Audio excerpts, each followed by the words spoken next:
అందరికీ నమస్కారం. Welcome to our channel. భక్తి మాలికలకు స్వాగతం, సుస్వాగతం.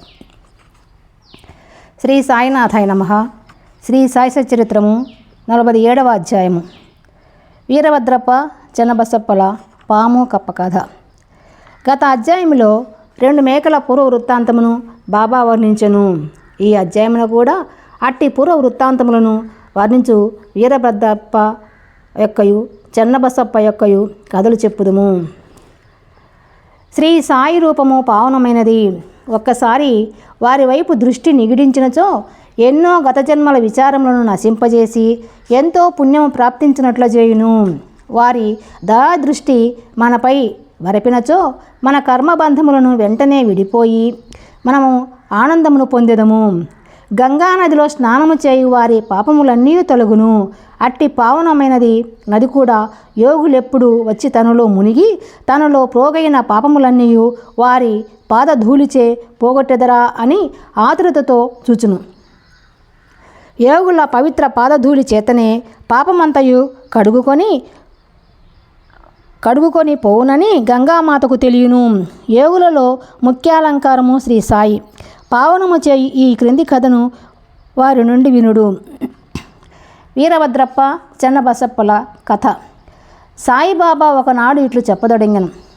ఒకనాడు ఉదయము ఉపాహారము ముగించిన తరువాత వ్యాహ్యాలికి పోయి ఒక చిన్న నది ఒడ్డున చేరి తిని అలసిపోవుటచే అచట విశ్రాంతి నొంది తిని చేతులు కాళ్ళు కడుగుకొని స్నానము చేసి హాయిగా కూర్చొని ఇంటిని. అచట చెట్ల నీడలున్న కాలిత్రోవ బండిత్రోవ రెండునూ కలవు. చల్లని గాలి మెల్లగా వీచుచుండెను.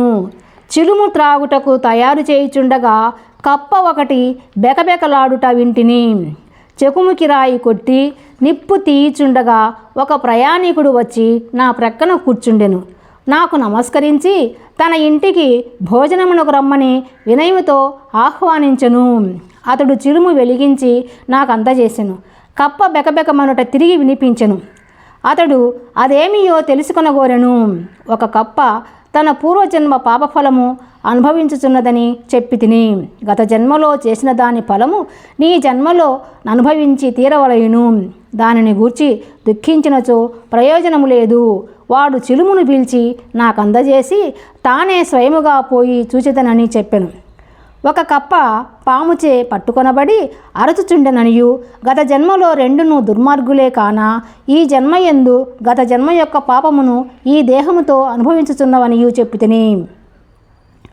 అతడు బయటకు పోయి ఒక నల్లని పెద్ద పాము ఒక కప్పను నోటితో పట్టుకొని ఉండుట చూచెను. అతడు నా వద్దకు వచ్చి 10-12 నిమిషములలో పాము కప్పను మృంగునని చెప్పెను. నేను ఇట్లాంటిని లేదు, అట్లు జరగనేరదు. నేనే దాని తండ్రిని, నేనిచ్చటనే ఉన్నాను. పాము చేత కప్ప నెట్లు తినిపించేదను. నేనిక్కడ ఊరకనే ఉన్నానా? దాని నెట్లు విడిపించేదను చూడు.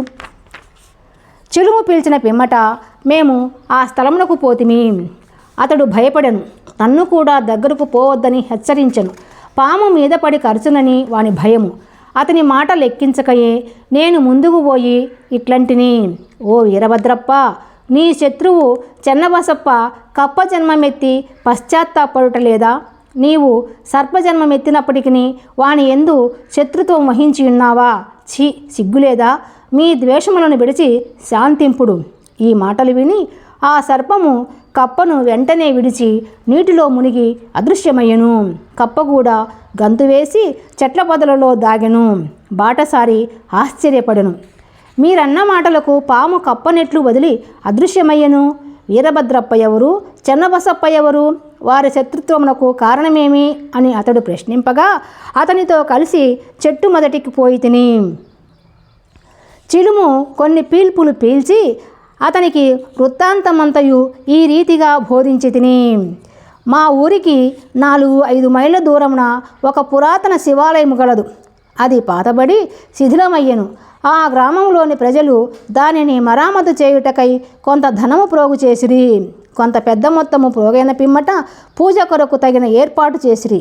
మరామతు చేయుటకు అంచనా వేసిరి. ఊరిలోని ధనవంతుని కోశాధికారిగా నియమించి సర్వము అతని చేతిలో పెట్టిరి. లెక్కలను చక్కగా వ్రాయు బాధ్యత వానిపై పెట్టిరి. వాడు పరమ లోభి. దేవాలయము బాగు చేయుటకు చాలా తక్కువ వ్యయం చేసెను. దేవాలయములో ఏమీ అభివృద్ధి కానరాలేదు. అతడు ధనవంతయు ఖర్చు పెట్టెను, కొంత తాను మృంగెను. తాను తన సొంత డబ్బు కొంచెమైనను దీనికై వెచ్చించలేదు. తీయని మాటలు చెప్పువాడు, అభివృద్ధి కాకుండాకేవో కారణములు చెప్పేడివాడు. గ్రామస్తులు తిరిగి వాని వద్దకు పోయి అతడు సొంతముగా తగిన ధన సహాయము చేయని ఎడల మందిరము వృద్ధి కాదని చెప్పిరి. వాని అంచనా ప్రకారము పని సాగించవలసినదని చెప్పుచు మరికొంత ద్రవ్యమును వసూలు చేసి అతనికిచ్చిరి. వాడు ఆ ధనమును పుచ్చుకొని పూర్వము వలనే ఊరక కూర్చుండెను. కొన్నాళ్ళ పిమ్మట మహాదేవుడు వాని భార్యకు కలలో కనిపించి ఇట్లు చెప్పెను, నీవు లేచి దేవాలయపు శిఖరమును గట్టుము, నీవు ఖర్చు పెట్టిన దానికి 100 రెట్లు ఇచ్చెదను. ఆమె ఈ దృశ్యమును తన భర్తకు చెప్పెను. అది ధనము వ్యయమగుటకు హేతువగువేమోనని భయపడి ఎగతాళి చేయుచు అది ఉత్త స్వప్నమనియు దానిని నమ్మనవసరము లేదనియు, లేకున్నచో దేవుడు తనకు స్వప్నములో కనపడి ఏల చెప్పలేదనియు, తాను మాత్రము దగ్గర లేకుండెనా అనియు, ఇది దుస్వప్నము వలె కనిపించుచున్నదనియు, భార్యాభర్తలకు విరోధము కల్పించినట్లుగా తోచుచున్నదనియు అతడు సమాధానము చెప్పెను. అందుచే ఆమె ఊరుకొనవలసి వచ్చెను. దాతలను బాధించి వసూలు చేయి పెద్ద మొత్తము చందాలయందు దేవునకు ఇష్టముండదు. భక్తితోనూ ప్రేమతోనూ మన్ననతోనూ ఇచ్చిన చిన్న చిన్న మొత్తములకైనా దేవుడు ఇష్టపడును. కొన్ని దినముల పిమ్మట దేవుడు ఆమెకు స్వప్నములో తిరిగి కనిపించి ఇట్లనెను, భర్త దగ్గరనున్న చందాల గూర్చి చికాకు చెందని అవసరము లేదు. దేవాలయము నిమిత్తము ఏమైనా వేము చేయమని అతని బలవంతము చేయవద్దు. నాకు కావలసినవి భక్తి మరియు సద్భావము కాబట్టి నీకిష్టమున్న సొంతముదేదైనా ఇవ్వవలెను.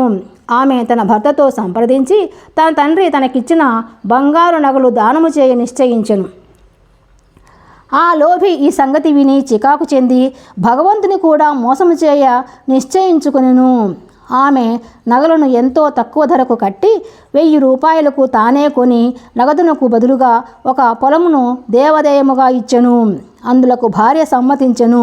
ఆ పొలము వాని సొంతము కాదు, అది ఒక పేదరాలకు డుబ్కీ అనునామెది.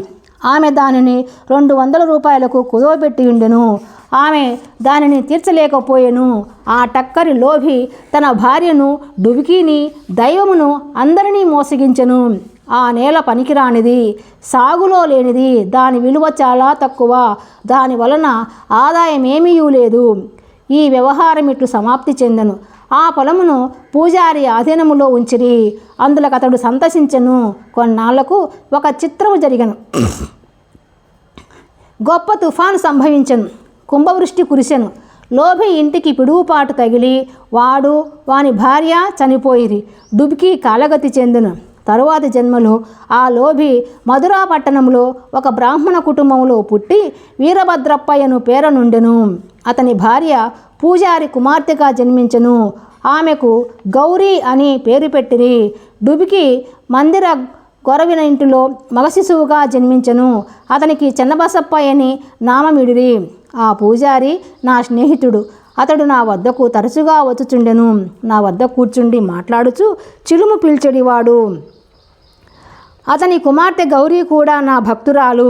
ఆమె త్వరగా ఎదుగుచుండెను. ఆమె తండ్రి వరునికై వెదుకుచుండెను.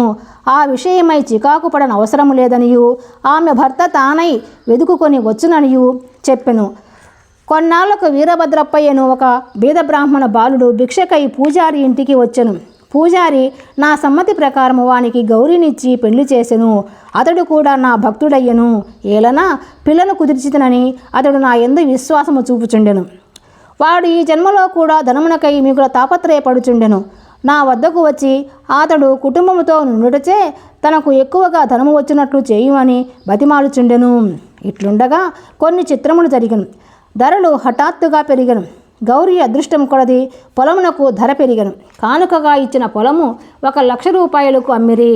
ఆమె ఆభరణముల విలువకు 100 రెట్లు వచ్చెను. అందులో సగము నగదు ఇచ్చిరి. మిగతా దానిని 25 వాయిదాలలో ఒక్కొక్క వాయిదాకు 2,000 రూపాయల చొప్పున ఇచ్చుటకు నిశ్చయించిరి. అందుకు అందరూ సమ్మతించిరి. కానీ ధనమునకై తగవులాడిరి. సలహా కొరకు నా వద్దకు వచ్చిరి. ఆ ఆస్తి మహాదేవునిది కాబట్టి పూజారిది.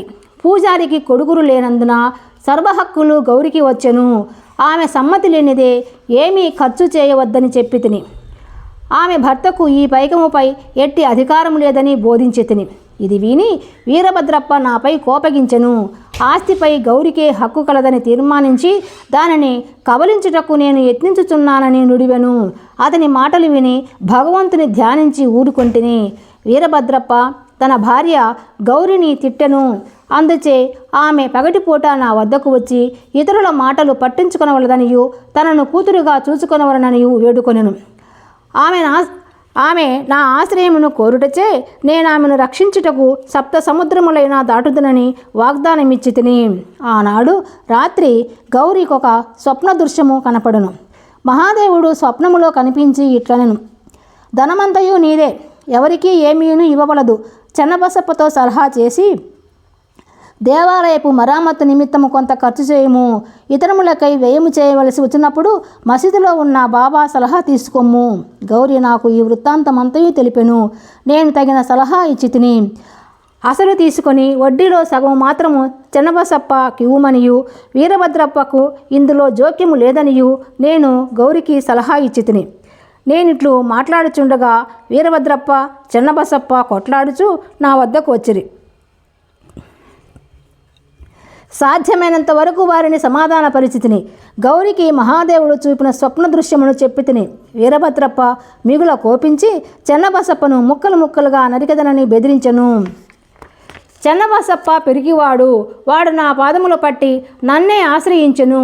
కోపిట్టి శత్రు బారి నుండి కాపాడదనని నేను వానికి వాగ్దానము చేస్తుని. కొంతకాలమునకు వీరభద్రప్ప చనిపోయి పాముగా జన్మించెను. చెన్నబసప్ప కూడా చనిపోయి కప్పగా జన్మించెను. చెన్నబసప్ప బెకబెకలాడుట విని నేను చేసిన వాగ్దానమును జ్ఞప్తికి తెచ్చుకొని ఇక్కడికి వచ్చి వారిని రక్షించి నా మాటను పాలించుకుంటుని. భగవంతుడు ఆపద సమయమందు భక్తుల రక్షించుటకై వారి వద్దకు పరిగెత్తెను. భగవంతుడు నన్నిచుటకు పంపి చెన్నబసప్పను రక్షించెను. ఇదంతయు భగవంతుని లీల. నీతి.